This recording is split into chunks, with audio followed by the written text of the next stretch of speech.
Hello, HTC ক্লাসে সকলকে স্বাগত। আজকে আমি যে বিষয়টি নিয়ে আলোচনা করতে চলেছি, আই হোপ তোমরা সকলে বুঝে গেছো থাম্বনেল দেখে।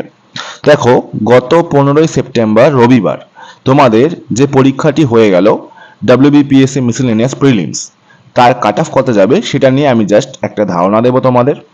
ওকে, দেখো কাট অফ 100% অ্যাসিউরিটি সহকারে কেউই তোমাদের বলে দিতে পারবে না যে এটাই কাট অফ যাবে। ওকে, আমি আগেই বলে দিচ্ছি, এটা কিন্তু কোনো অফিসিয়াল কাট অফ নয়, এটা সম্পূর্ণ কিন্তু আমার ব্যক্তিগত মতামত। তোমরা যারা যারা পরীক্ষা দিয়েছো তাদের মধ্যে অনেকেই রয়েছে যারা কিন্তু দ্বিধার মধ্যে রয়েছে যে তোমরা মেইনসের প্রিপারেশন নেবে কি নেবে না। আমি জাস্ট চেষ্টা করছি তোমাদের সেই দ্বিধাটাকে কাটানোর। ওকে, দেখো, আমি ক্যাটাগরি ওয়াইজ তো কাট অফ বলবো না, ক্যাটাগরি ওয়াইজ আমি কাট অফ বলে দেবো না, কারণ আমি শুধুমাত্র ইন জেনারেল একটা কাট অফ বলবো সবার জন্য, যে যারা এই স্কোরটা অ্যাটেন্ড করবে তারা সবাই কিন্তু মেইনসের প্রিপারেশন নিতে পারো, আমি সেটাই বলবো।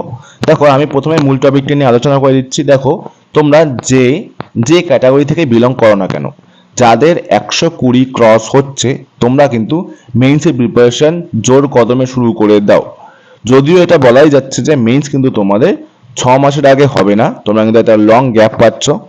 এই গ্যাপে কিন্তু তোমরা প্রিপারেশনকে খুব জোরদারভাবে করো, যাতে তোমরা মেইনস কিন্তু পুরো ভালো করে দিতে পারো। ওকে, এবার আমি 120 কাট অফ বলছি, আগে বলে দিচ্ছি আমি কিন্তু ভগবান না যে 120 কাট অফ যাবে, এটা কিন্তু আমি বলছি না। 120 আশেপাশে যেতে পারে, এটা আমার পার্সোনাল একটা ওপিনিয়ন। এবার যাদের 120 থেকে কম রয়েছে তারাও কিন্তু মেইনস প্রিপারেশন অবশ্যই নেবে। ওকে, 120 থেকে যাদের 2, 4, 5 নাম্বার কম রয়েছে তারা কিন্তু মেইনস প্রিপারেশন অবশ্যই নেবে।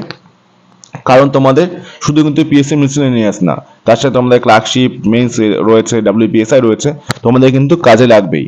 ওকে, আর যাদের 120 ক্রস করছে তোমরা কিন্তু নিজেদেরকে একটা সেফ জোনে রাখতেই পারো। ওকে, তোমরা কিন্তু আর কারো কোনো কথা শুনতে হবে না, কে কি বলছে সেটা তোমাদের কানে দেওয়ার কোনো দরকারই নেই। তোমরা কিন্তু একদম ফোকাস সহকারে কিন্তু মেইনসের প্রিপারেশন নিতে থাকো। ওকে, দেখো, আমি ভিডিওটি তোমাদের আর লেন্থি করব না, কারণ আমার যা বলার ছিল আমি বলেই দিলাম। ওকে, এবার নতুন কোনো টপিক থাকলে আমি অবশ্যই তোমাদের জন্য ভিডিও নিয়ে আসবো।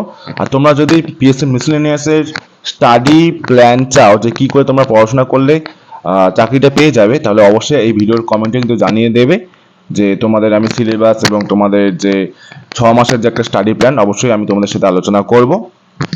আচ্ছা, ততক্ষণের জন্য তোমরা সবাই ভালো থেকো, সুস্থ থেকো এবং পজিটিভ থেকো। ওকে, দেখা হবে নতুন একটি ভিডিওর মাধ্যমে খুব শীঘ্রই।